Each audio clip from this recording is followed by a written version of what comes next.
Un momento.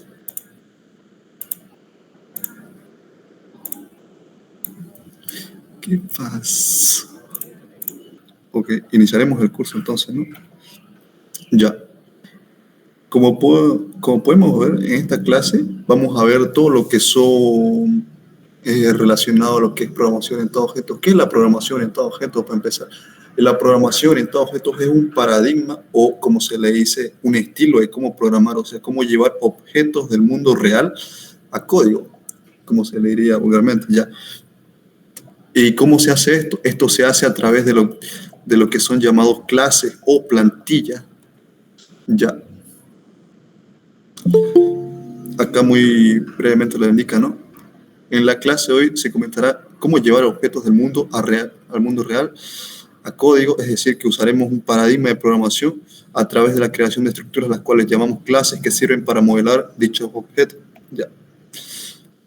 Fundamentos de la programación en todo objeto son las clases, los objetos, abstracción, herencia, encapsulamiento y polimorfismo.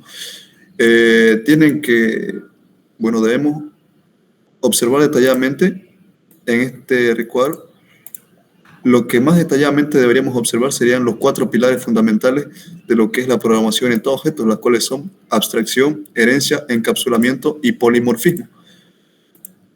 Esos son los 4 pilares fundamentales de la programación en todo objeto. Ya. ¿Qué son los objetos? Los objetos pueden ser, digamos, objetos del mundo real, como bien se diría, ¿no? Ya. Los objetos son, por ejemplo, puede ser una persona, un auto o una motocicleta, etcétera, ¿no? Esos son los objetos, poniendo de ejemplo, claramente, ya. Y las clases, ¿qué son las clases? Las clases son plantillas. Pongan de ejemplo que tienen su cuaderno, ¿no? Su cuaderno es una plantilla, no tiene una hoja, que es una plantilla, la cual sirve para modelar objetos. Ya, ok. Ahora, dicho esto, ahora vamos a entrar más a profundidad a lo que son los 4 pilares fundamentales de la programación orientada a objetos, las cuales son abstracción, herencia, encapsulamiento y polimorfismo, ¿no? Ya. Pilares fundamentales de la programación orientada a objetos. Abstracción.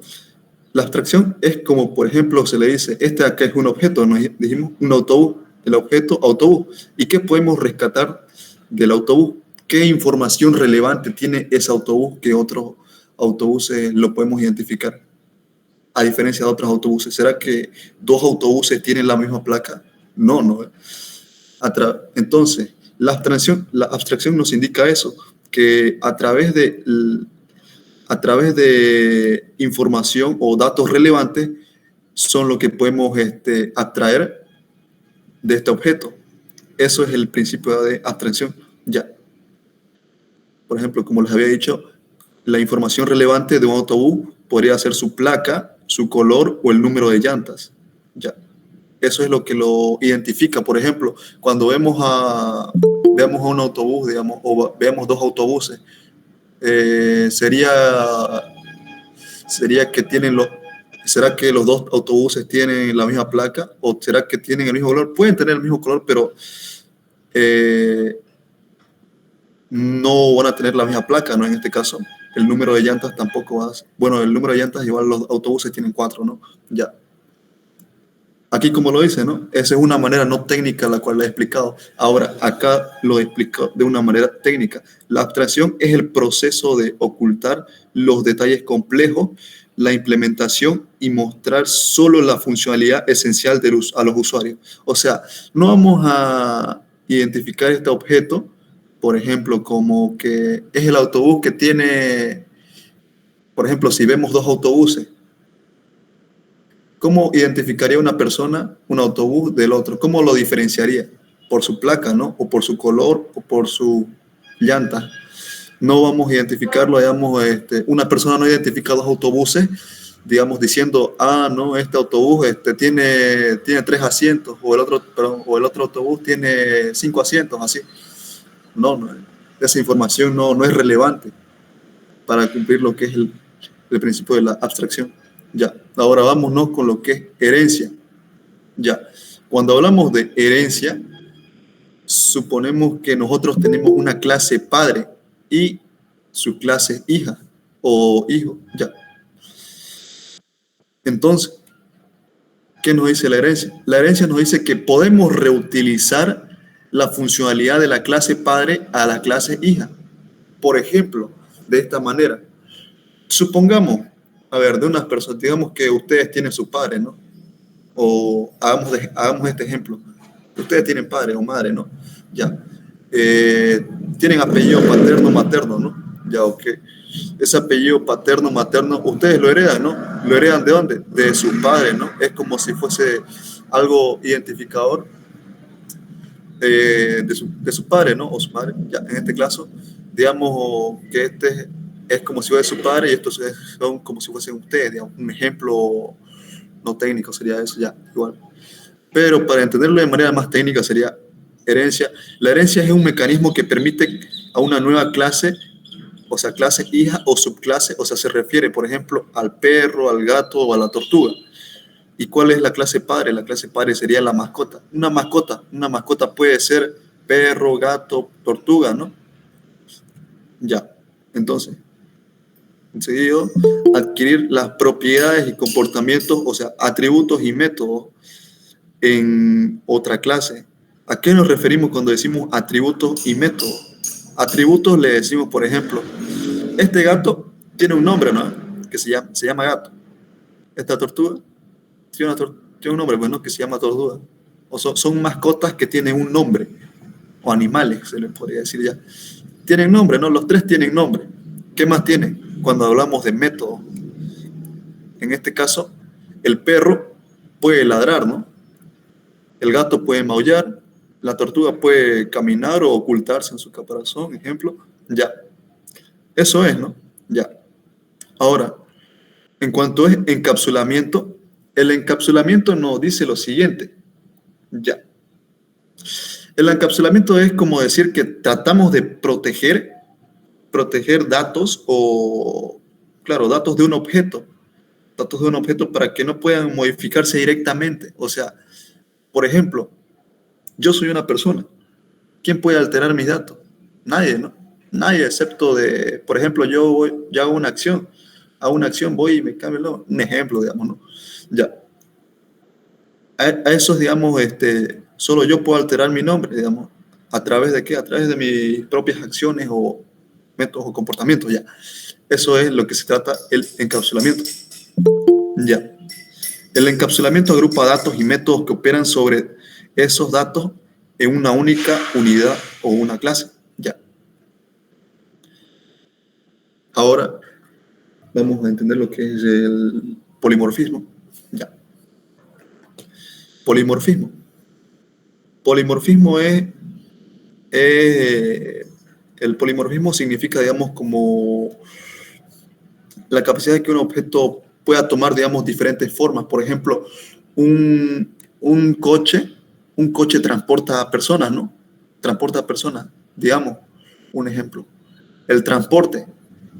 Para entender el polimorfismo, tenemos que entender que el polimorfismo siempre va a estar asociado a la herencia, bueno, casi siempre, ya, a la herencia. El transporte, en este caso, cuando nosotros nos transportamos, ¿en qué nos podemos transportar? Nos podemos transportar en una motocicleta, en un avión, en un coche o en un caballo, ¿no? Por ejemplo. Ya. Pero todos esos cuatro objetos que mencioné cumplen la misma finalidad, ¿no? Aunque no sea el mismo objeto, pero cumplen la misma finalidad. Digamos, el auto puede avanzar, ¿no? Ya, el coche, o sea, el auto o el coche puede avanzar y puede frenar, ¿no? Eso es lo que hace el transporte. Ya. Y el avión igual puede avanzar, puede frenar, ya. El caballo lo mismo, pues, ¿no? Y la motocicleta lo mismo. Avanza y frena. Ya. Ok. Entonces, en otras palabras, acá lo tengo escrito de esta manera. El polimorfismo significa muchas formas. A eso me refería cuando les decía muchas formas. O sea, existen muchas formas en las cuales podemos llegar a la misma finalidad. Ya. Es la capacidad de un objeto para tomar muchas formas diferentes. Permite que un mismo método o función se comporte de distinta o diferente manera. En diferentes objetos, perdón. Ya. Ahora, estos son ideas. Ideas. ¿Qué es una clase? Para que quede más claro, acá voy a hacer un ejemplo. Digamos, ¿no? Les hice el ejemplo de que supongan que ustedes tienen su cuaderno. Su cuaderno. Ya. Supongan que ese es su cuaderno. O una hoja de su cuaderno. Esto es lo que hace una clase. Divide, es una plantilla, dijimos, ¿no? Una clase es un molde o una plantilla que sirve para crear objetos. Crear o modelar objetos. O sea, el objeto lo vamos a definir en esta clase. A eso se refiere. ¿Cómo definimos? Se define de la siguiente manera, ¿no? Acá se coloca el nombre de la clase. El nombre. Va a disculparme. El nombre de la clase. Ya. Se define el nombre. Siempre la clase de esta manera se lo modela, ¿no? En este caso, siempre se lo inicia con el nombre, los atributos. O sea, ¿qué son los atributos? Los atributos son la información más relevante que tiene el objeto o la clase. Ya. En este caso, si digamos, yo tengo acá, digamos, mi clase persona o mi objeto persona, ¿qué información es relevante de una persona? La información más relevante de una persona llegaría a ser, digamos, por ejemplo, cuando hablamos de una persona, ¿cómo identificamos una persona? Supongamos que le ponemos, la identificamos a través de su carnet de identidad, de su nombre, de su edad. Esa es información relevante, ¿no? ¿Para qué, digamos, por ejemplo, para qué me interesaría a mí saber, digamos, el color de cabello de una persona o etcétera, digamos, información no relevante, pues, ¿no? Información que a través de esa información que no nos ayude a reconocer o a distinguir a esa persona de otra, ¿no? Ya. Ahora, acá irían lo que son los atributos. Ya. Atributos y el comportamiento. Cuando hablamos del comportamiento, hablamos de métodos. Ya. Estos métodos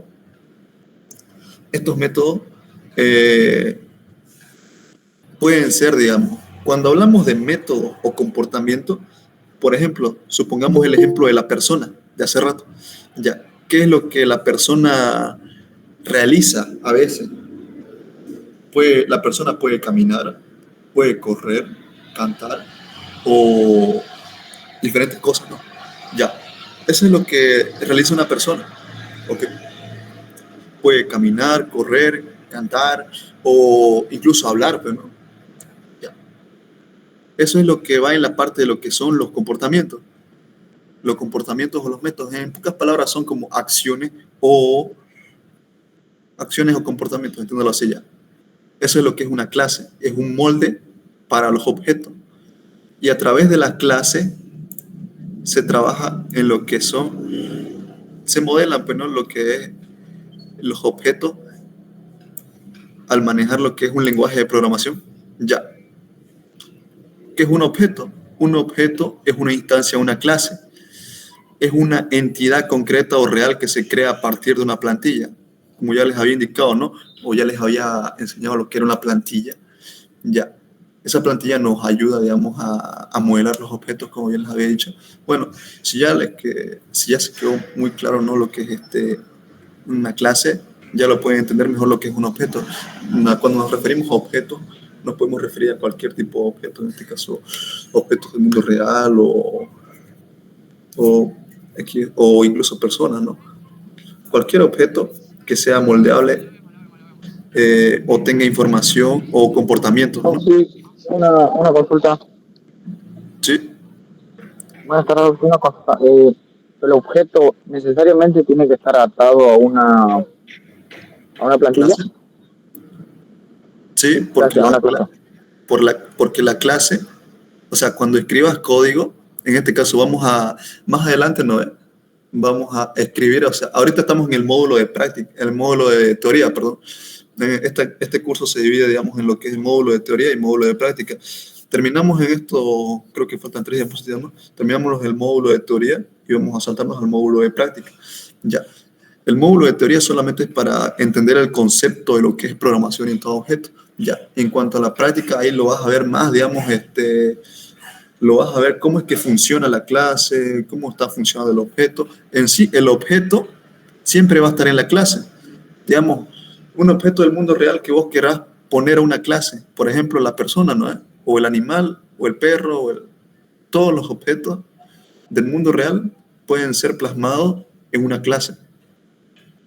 ¿Se entiende esa parte?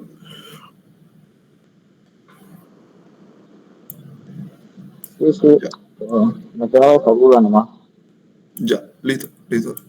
Continuamos entonces. Es suficiente con saber programación en todo objeto.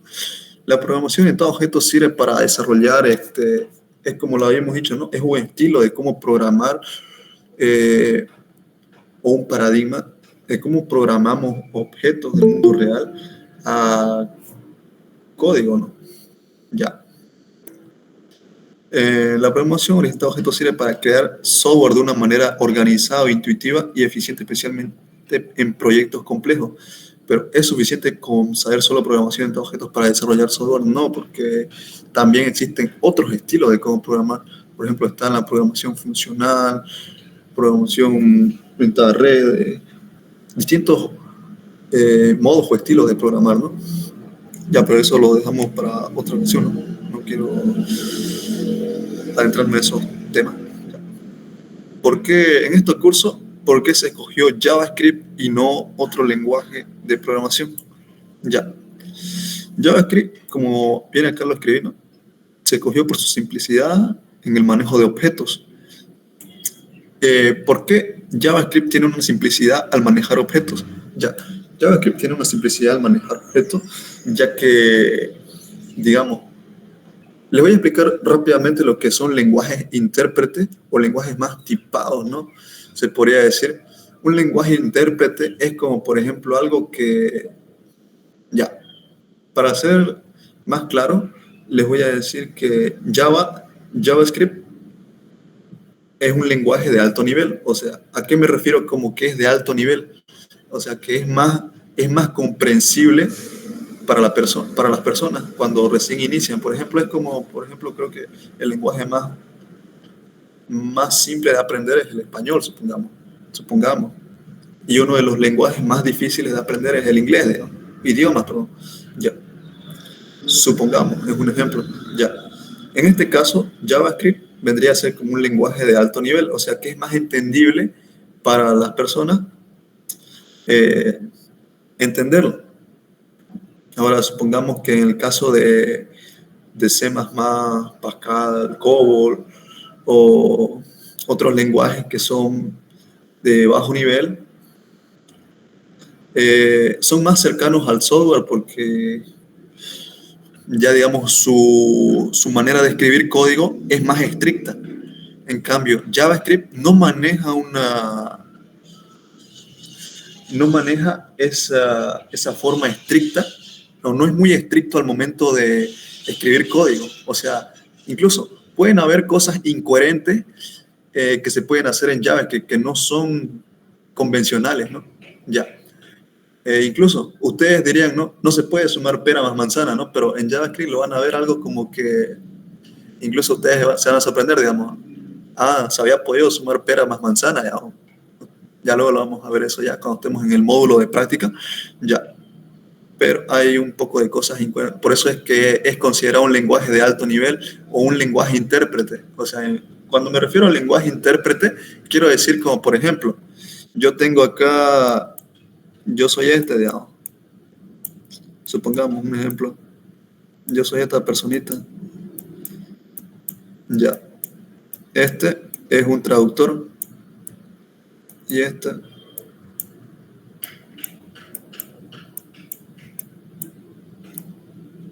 Ya. Supongamos que esta persona de acá habla inglés y yo solo hablo español.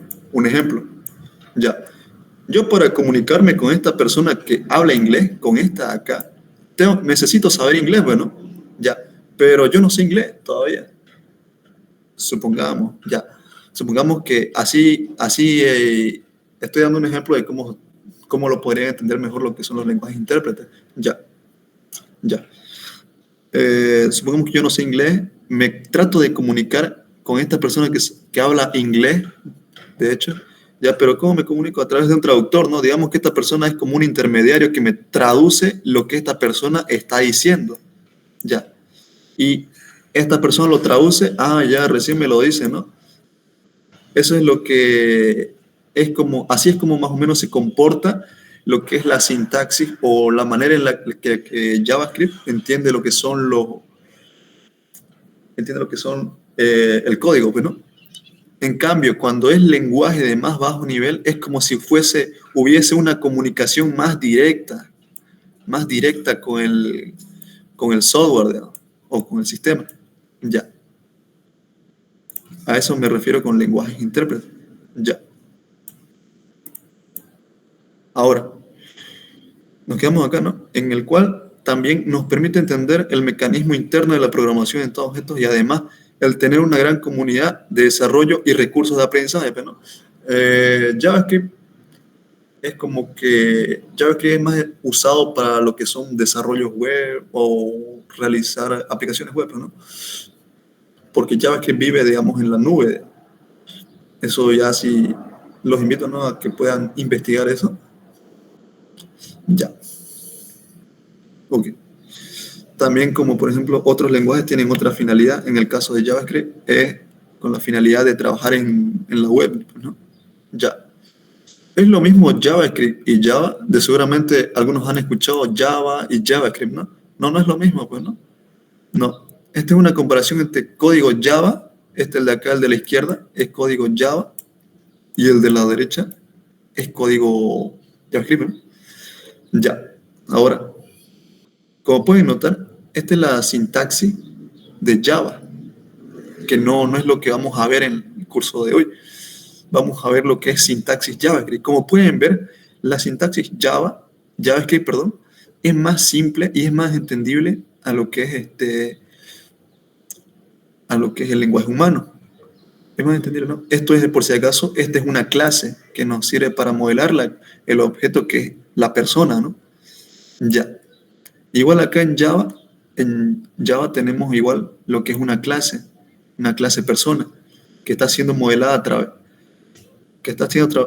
pues a través de una clase, ¿no? El objeto persona, perdón, eso me quise referir. Ya. Ok. Solamente es una diferencia entre Java y JavaScript, ¿no? Que no son lo mismo.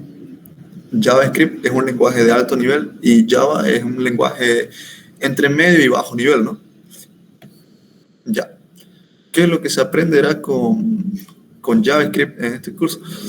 Lo que se aprenderá, pues, no serán las variables, las funciones, las clases, los objetos, las propiedades y los métodos o los comportamientos, ¿no?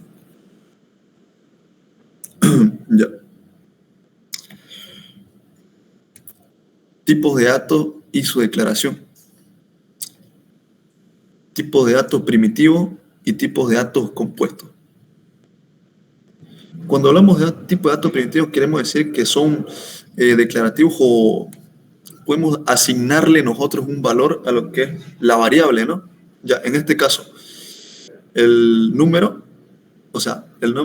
es para números, o sea, el tipo de dato que es para números enteros y decimales. Ese es el número. Por ejemplo, de cómo sería en JavaScript. En JavaScript hay diferentes formas de cómo colocar, digamos, lo que es una clase. Perdón, lo que es la declaración de objetos. Existe lo que es el var. Existe el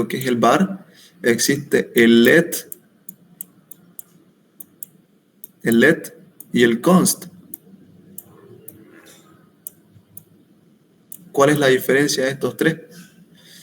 Cuando estemos en lo que es la parte práctica o el módulo práctico, van a ir notando cuáles son sus diferencias, pero los más actuales utilizados en el desarrollo de aplicaciones web aplicaciones web o sistemas, ya son lo que son el let y const. De hecho, var ya no lo están utilizando mucho y van a notar por qué ya no se usa var cuando veamos en la parte práctica ya. Vamos a ver una comparativa de por qué ya no es beneficioso usar var. Ya. ¿Y por qué ya es mejor usar let o const? ¿Y cuál es la finalidad de usar cada uno? Let, const y var. Ya, ya, pero como podemos ver, cuando declaramos variable, digamos, se declara con esos tres, ¿no? Con var, o con let, o con const. Con cualquiera de esos tres podemos declarar variable. Ya, digamos que acá declaramos la variable edad. Ya, eso va a ser igual a 25. O sea que 25, o sea, mi variable edad almacena enteros, ¿no? Almacena enteros. Ya. Y ahora acá, por ejemplo. Ahora quiero, digamos, que ya no almacene enteros, quiero que almacene letra. En este caso se le llama cadena de texto. Cadena de texto, eso es lo que se le llama. Ya no se le dice, eventualmente ya no le van a decir, eventualmente ya no van a escuchar que yo le diga cadenas de texto o letras. Le van a, perdón, claro, ya no le voy a decir palabras o letras, le voy a decir cadenas o cadenas de texto. Pero solo cadenas van a escuchar ya. Declaramos acá let, nombre. Igual podemos usar en lugar de let, podríamos haber usado var o se pudo haber usado lo que es const. Ya. Nombre va a ser igual a Juan. Esta es una cadena de texto, ¿no? O sea, es texto en sí. Pero por convención se le dice cadenas de texto. Ya. Y esto es un boolean. Un boolean. Boolean, o sea, eh, tablas de verdad o en lógica simbólica o lógica digital. Se ve lo que son, por ejemplo, un cero es un apagado, ¿no? O sea, es como decir no, digamos, o falso. Un cero o un falso es como, digamos, que no. Y un sí es como verdadero o uno. Eso es lo que manejan los tipos de datos boolean. Solo manejan o es verdad o no es verdad. O es falso o es verdadero. O es cero o es uno. O es apagado o es prendido. Eso maneja lo que es boolean. Verdadero o falso. Let es activo. En este caso le ponemos true. True es como decir, digamos, sí o verdadero o es cierto o prendido o uno, digamos ya. Y lo contrario es false. Ya luego lo vamos a ver, ¿no? Lo que es en código. Ya. Y undefined. Undefined es cuando, por ejemplo, yo declaro mi variable. Por ejemplo, ¿cuál es la diferencia de esto a los otros tres de acá? ¿Cuál es la diferencia en este caso? La diferencia radica, ¿no? En que, por ejemplo, acá le asignamos un valor, ¿no? Acá le asignamos como que verdadero, porque es un boolean.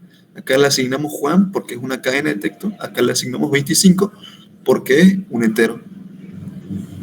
Y acá no le asignamos nada, ¿no? Por eso el tipo de dato es undefined, o sea, definido. No tiene valor. Por eso en el sistema o en el navegador, la consola del navegador, muchas veces algunos declaran variables, pero solo las declaran, pero no es que no vaya a servir. Va a servir, digamos, porque sí o sí van a recibir algún valor o se va a modificar su valor de esa variable luego. O mejor dicho, se le va a asignar ya. Luego de que se le asigne, recién va a pasar a dejar de ser undefined, pero en el sistema o en la consola del navegador va a aparecer como undefined y le va a salir un error, pero no es un error, simplemente le está diciendo que esta variable no está definida. Es como si existiera alguien sin nombre, ¿no? Pero hasta que se le ocurre la idea, por ejemplo, de que se le quiere un nombre, así, ¿no? O quiere un valor, ¿no? O busca su valor, así. Ya. Ya está esto, ¿no? Ah, no, de esto no. Ya. Ahora, valores null. Por ejemplo, los valores null es vacío, pues, ¿no? Vacío en inglés. Ya. Valor intencionalmente vacío. ¿Para qué queremos nosotros utilizar valores vacíos? Vacío queremos utilizarlo, por ejemplo, cuando más adelante para estructuras de datos van a utilizar lo que son vacío o lleno. O sea, está vacío o está ocupado.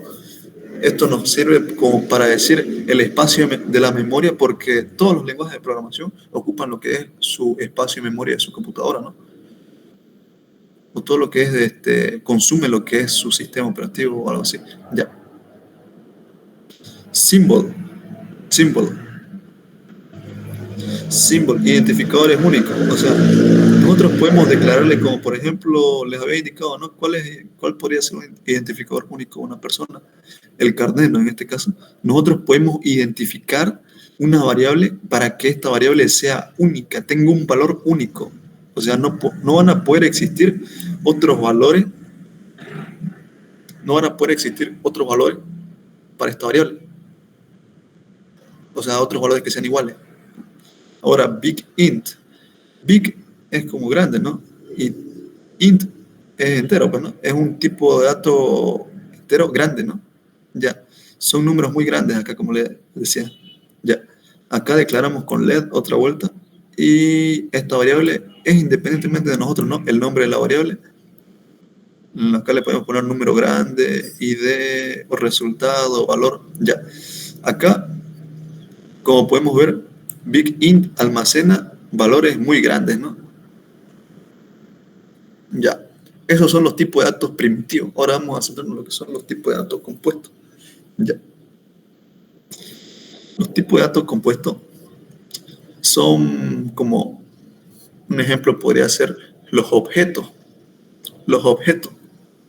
Un objeto, supongamos, en JavaScript, así es como, digamos, declaramos un objeto. Ponemos let, el nombre del objeto, igual y entre llaves. Estas son llaves, ¿no? Estas acá son llaves. Ya. Se abre y se cierra llaves. Eso es para definir las propiedades del objeto. Las propiedades claro, propiedades en este caso se le dice. Ya. Las propiedades del objeto en este caso tiene un nombre que es Ana y tiene una edad que es 30, ¿no? Ya. Esto es lo que es el objeto persona. Ya. Así se declara un objeto en JavaScript. Ya. Ahora, ¿cómo sería en el caso de los vectores o una lista? Un vector es como un recuadrito que puede almacenar números, números enteros, decimales, texto, para que tengan una idea, digamos, ¿no? Así más o menos es que es un vector. Ya. Así. Y en cada casilla almacena información. Se almacena información, por ejemplo, se almacena ahí, digamos, que quiero almacenar en la primera casillita, quiero almacenar el nombre, digamos, ¿no? Como en el de este caso que es Ana. En la segunda casillita quiero almacenar la edad. En la tercera casillita quiero almacenar el apellido, el paterno, digamos. En la cuarta casilla quiero almacenar el materno, digamos. Ya. Así se definiría lo que son los arrays, o sea, o para qué sirven los arrays. Ya. En este caso, por ejemplo, acá da un ejemplo, ¿no? Cómo JavaScript define un array y cómo se declaran los arrays. Los arrays, a diferencia de los objetos, como pueden ver, ¿no? Los arrays se definían o se creaban con llaves. Acá los arrays se crean como en cualquier otro lenguaje, ¿no? Se lo realiza a través de corchetes, ¿no? Por si se le dice eso. Ya. En este caso, colores. ¿Qué colores va a tener? Rojo, verde, azul. Puede tener N casillitas, ¿no? Ya. O N valores, ya. Eso es lo que es un vector o un array. Ya. Una función. Una función es como bloque de código reutilizable. O sea, por ejemplo, una función son los métodos, en pocas palabras. Por ejemplo, cuando una persona cuando te va a saludar, digamos, ese es un comportamiento, ¿no? Es un comportamiento o un método de la persona, ¿no? Que es independientemente de la persona si te quiere saludar o no te quiere saludar, digamos, por ejemplo. Ya, digamos, pero en este caso, digamos que la persona sí o sí saluda, dado que se cumple un método, digamos, ya, o se cumple una acción, ya.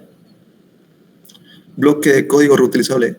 ¿A qué se refiere esto? Que podemos reutilizar esta función que es saludar. ¿Y qué es lo que va a hacer saludar? Te va a decir hola. Eso es lo que hace saludar. Y de esta manera es como se imprime el mensaje en JavaScript. Se coloca console.log y entre paréntesis. Ya. Habiendo llegado a las conclusiones, les tengo si llegan a rescatar este mensaje, ¿no? Programar orientado a objetos no es solo escribir código, es aprender a pensar como arquitecto que diseña soluciones. Cada clase que creas es una pieza de rompecabezas de tu proyecto. Y es verdad, ¿no? Porque como, por ejemplo, cuando creamos, va a haber la necesidad que un proyecto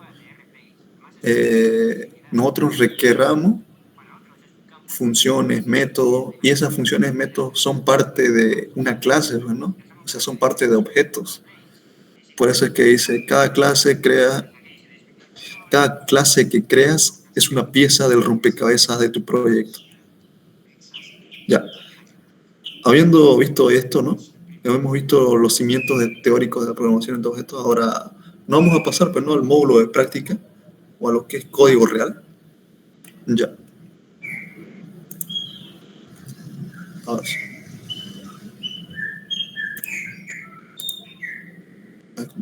Vamos a crear, ¿no? Un nuevo proyecto. Vamos a crear una carpeta mejor. Y ya le vamos a poner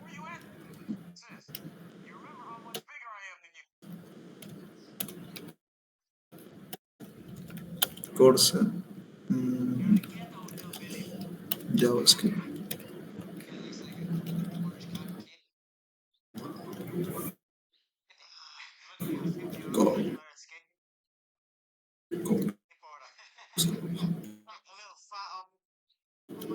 Course JavaScript. Ya. Entramos a mi carpeta.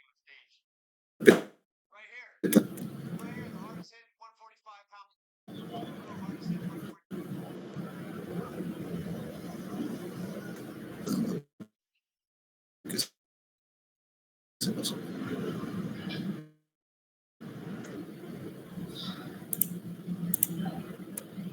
Bueno, hasta que creen, ¿no? Parece que...